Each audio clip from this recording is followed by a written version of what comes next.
Also with us today, we have Lance Wilson of State Farm Insurance, and he's going to come and give us some great information this afternoon. Lance? Thank you. All right. Thanks, Carrie. It's nice to be here today. I don't know some of you here in the audience, but as a way of introduction, as Carrie said, my name is Lance Wilson. I'm a State Farm agent here in Spanish Fork, just on Main Street, 200 North, Maine.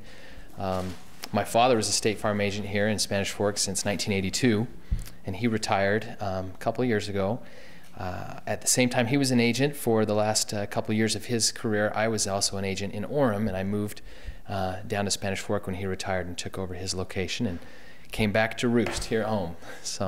But it's good to be back in the community, and it's obviously great to be here involved with the chamber and some of the things that they do.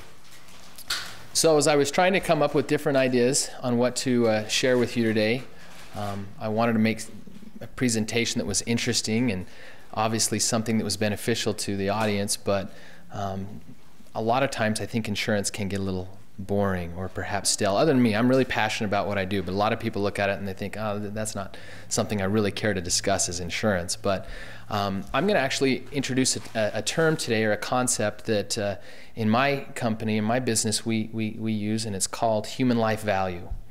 And we're going to talk a little bit about how human life value is so important and how we can protect human life value.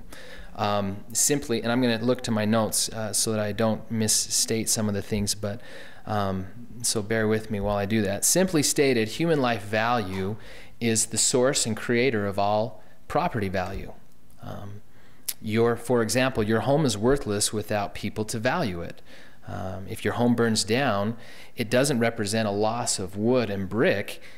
Countless people expended time and energy, labor, and resources to produce your home, and if it burns down, all that human production is lost.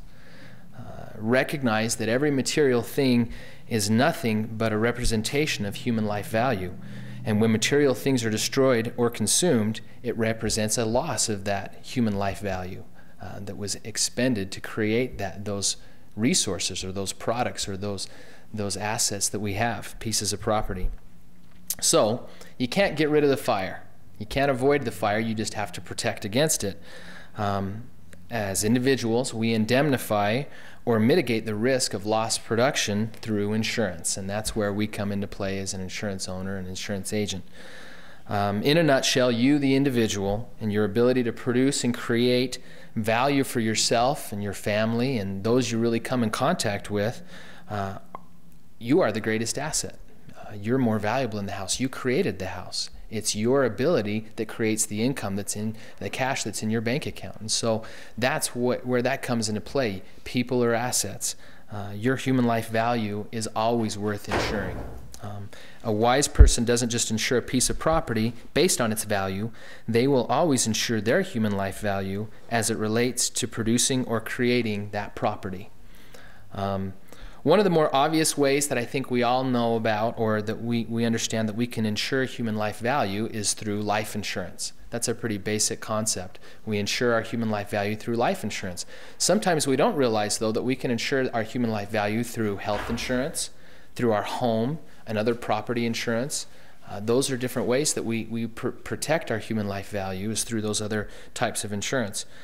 Today, though, I want to just briefly discuss and address the use of uninsured and underinsured motorist coverage as it relates to protecting your human life value. Many people may say, now what is an uninsured motorist, and exactly define that for me?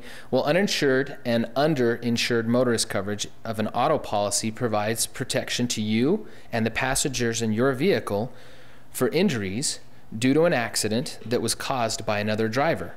And that other driver, number one, has no insurance, or number two, has insurance, but their limits are low enough that they do not cover your personal injuries in an accident. Essentially, and underinsured motorist coverage is there to protect you in an accident that you had no control over. It's there to protect you and gives you control in a situation that you, again, had no control over. And that's what uninsured and underinsured motorists on your auto policy does for you. Just a way of information, an independent company hired by the state of Utah to determine the number of drivers in the state that are driving uninsured estimated that 23% of Utah's drivers were driving without insurance. Now that report is 2 years old, okay? And based on our current economic climate, I'm going to guess that that number is now higher. And I see it on a day-to-day basis. So there's a lot of people right here in our own community who choose to drive without insurance. So how does that relate to you? How does that relate to you in a car accident, for example? If someone goes through a red light and strikes your vehicle, causing injury to you and the passengers in your car, and that person happens to be driving illegally with no insurance, how can you control the situation? Well, you can't control what other people do on the road. You have no control over their driving habits, but you can control the situation and how the accident is handled based on the level and how much or underinsured motorist coverage you have. That's uninsured. Now, underinsured motorist coverage is obviously in a case where somebody else causes an accident and the at-fault driver happens to have insurance, but the limits of his policy may be state minimum limits, or they're low enough that the people he's injured in that accident, their injuries exceed the limits of that person, the at-fault person's policy. And in that case, the only indemnification or retribution those injured victims may have is the own coverage that they carry on their own policy, which is the underinsured motorist coverage. And we see in my company with State Farm that we pay out a lot of money specifically for that underinsured motorist clause. We get a lot of people who do want to be law-abiding citizens and carry auto insurance like they're required, but they can only afford such a minimum limit that if they do cause an accident and that accident is severe enough, the other party, who again had no control over the accident, is the one left holding the bag to cover their own medical expenses and their own injuries and so on and so forth. So again, we try in our business and in our office, we try and educate our customers about this. And unfortunately, I have some stories that I've seen happen in a real life case to people that I know to kind of illustrate this point a little bit. So I'm going to just share two of them if I can quickly. The first one, a case where there was a driver who went through an intersection in a red light and struck a pedestrian walking across the street. The pedestrian was seriously injured, experienced months in the hospital, and ultimately was left permanently injured from this accident, suffered permanent injuries, chronic pain due to the accident. And the driver of the car happened to be high on heroin at the time, was driving without a license and driving with no insurance. Okay? The at-fault driver was convicted, actually, excuse me, he did have insurance at the time, but he was convicted of a felony for driving under the influence of alcohol or drugs, and because and the type of insurance policy he had a waiver that said if you're convicted of a felony due to your driving habits, we waive all coverages. We don't cover for a criminal charge. So ultimately what happened is his insurance company did not pay for any of the damages that he caused to this innocent pedestrian. This innocent pedestrian's left unemployed. They cannot perform the duties of their job now. They have medical bills. Essentially, their whole way of life has been altered permanently, and the only retribution that this individual had, the pedestrian, was their own uninsured motorist coverage, because again, his insurance didn't cover. Now, I've checked with State Farm, and not all companies do that. Unfortunately, I'm proud to say State Farm would cover a driver who is still convicted of a felon for driving under the influence. We still would cover it. But in this case, the pedestrian had no coverage from the other guy's policy, so she was left to use her own uninsured motorist coverage, which was $25,000. That's all she got. Another case that I dealt with in 2005, an individual, father and husband, was on his way home from work in Provo, and he was idling at an intersection at a stoplight waiting for the light to turn green, and another car came through the intersection at 65 miles an hour, lost control of their vehicle trying to make a right-hand turn, and plowed into the passenger side door of the vehicle where our customer was parked, and pushed the car clear off the road and up onto the sidewalk. Our customer was in a coma, left in a coma due to the accident, and was unconscious for several months. Finally came to, but had no memory of any of his life prior to the accident. Obviously, any of his life then at that point. was left with permanent physical injuries as well, lost motor skills, reflexes, a lot of things happened. It took him a year to get his memory back. The at-fault driver was a 16-year-old young man who was driving his mother's car. The policy did have coverage, but it only had a state minimum limit of $25,000. And the father, his policy had a limit of underinsured motorist of $25,000 as well. His medical bills after 1 year had topped out at over $1.2, $1.3 million. And obviously we're going to continue to grow and continue for the rest of his life, unfortunately. And the maximum amount of in money he received from the 2 insurance companies was a total of $50,000, which is just a drop in the bucket. So we teach our customers that it's important to understand what your limit carries, and then to determine, this is my human life value, this is what I'm worth, I need to make sure my insurance matches my value. And that's the whole idea of insuring your human life value, whether it's with life insurance, whether it's with auto insurance or homeowners insurance. So a couple of questions that I always encourage individuals to ask themselves when these conversations come up. Number one, when was the last time you reviewed your insurance policy with your agent? Plain and simple. Take the initiative. A lot of people, their policies, haven't looked at them in 20 years. Times have changed. 2, does your coverage sufficiently protect your own human life value? And then also, what is your human life value? And how will your agent determine that value for you and help you come to an understanding of what you need to have as far as coverage?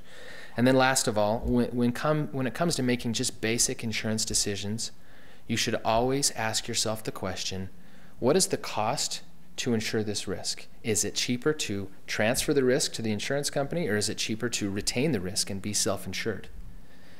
And if your insurance agent can't determine that for you, then it's probably time you find a new insurance agent. And if you don't have an insurance agent, you have a problem. You probably need to come talk to me.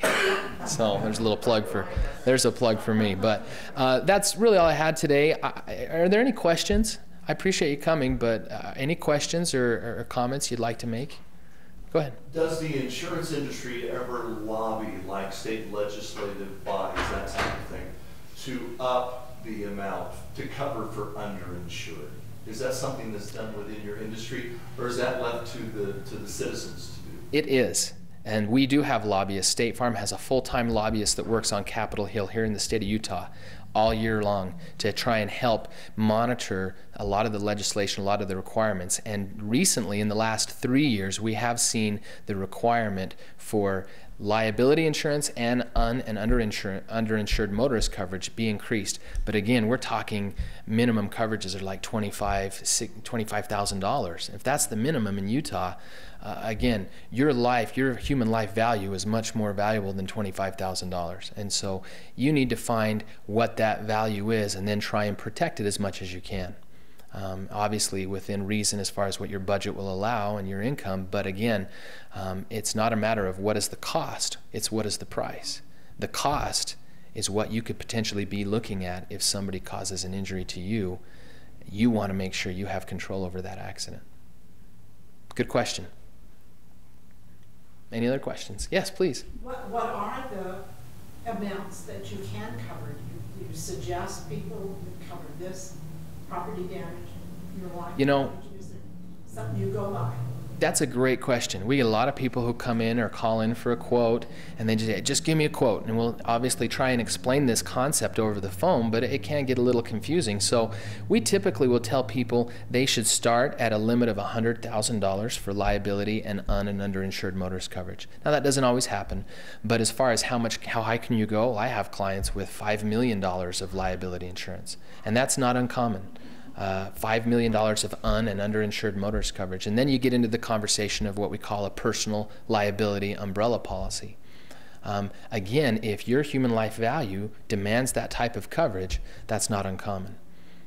And a lot of times we'll look at your net worth to help you determine if that much coverage is needed. So yeah, we have some high net worth individuals who will carry $5 million of liability insurance. Personally, I think I'm priceless. Yeah, sure. But an insurance company is going to put a dollar amount. They will. They'll put a dollar amount on your head, whether it's for life insurance. If you walked in and said, well, I want $50 million of life insurance, they're going to say, well, you need to prove that. What is your human life value or your economic value? So they will put a dollar on your, on your life. But as far as what you're saying, I totally understand that concept. Spiritually and emotionally, you are priceless. That's true. Any other questions? Go ahead. Since the percentage of uninsured and underinsured is, you say, probably is going up. I would say 30%. What can we, I mean, we've all carried insurance, we continue carrying insurance. Is it against the law not to carry insurance? It is. And so what can we do if there's so many out there that don't carry it? You need to talk to your representatives and our people who make the laws and talk to them about how they need to enforce it. And Utah does a really poor job compared to other states in the United States. Utah does a poor job of enforcing the no insurance law. I was just thinking, don't they ask for insurance when you renew your license? Sure. But how easy is it to let your policy lapse the day after you renew your license or the month after? It's easy to just say, I'm not going to pay my insurance this month, and then 6 months, a year, 2 years down the road, and that's a common case. I get a lot of people, drunk drivers on suspended license cases. Illegal immigration is an issue that applies to uninsured drivers as well. Okay, so I drive, so I have auto insurance, and there's uninsured and underinsured. But the question is, what about someone who doesn't drive, so they don't have a policy, an auto policy that might have those things? Will they be covered under their homeowner insurance if they're driving like that? Or you were telling Sure, the pedestrian. Your homeowner's insurance would not cover. If you are a pedestrian and you are struck by another vehicle, first of all, let's hope that they have insurance, because their insurance would be the first party to pay. Second, your auto policy would be secondary payment. If you don't have auto insurance, then your health insurance is your last resort. So they have policies for pedestrians? I don't think so. Not that I'm aware of. Life insurance. Health insurance and life insurance, yeah. And health insurance plays a big factor in this, but again, there's a lot of limitations to what your health insurance will cover. There's 80-20 co-insurance, there's co-pays, there's deductibles, and a lot of your health insurance policies have limits to how much they will pay. In the case of the father who was struck over in Provo, his health insurance paid a lot of that $1.2 million, but it didn't pay all of it, not even close to the amount that he had to sell his home to help try and cover medical costs. All because of an accident that he didn't cause. So the only way you can control those is to make sure your insurance is sufficient to protect you. So yeah, good question. Okay, thanks, Carrie. Oh, thanks. Appreciate it.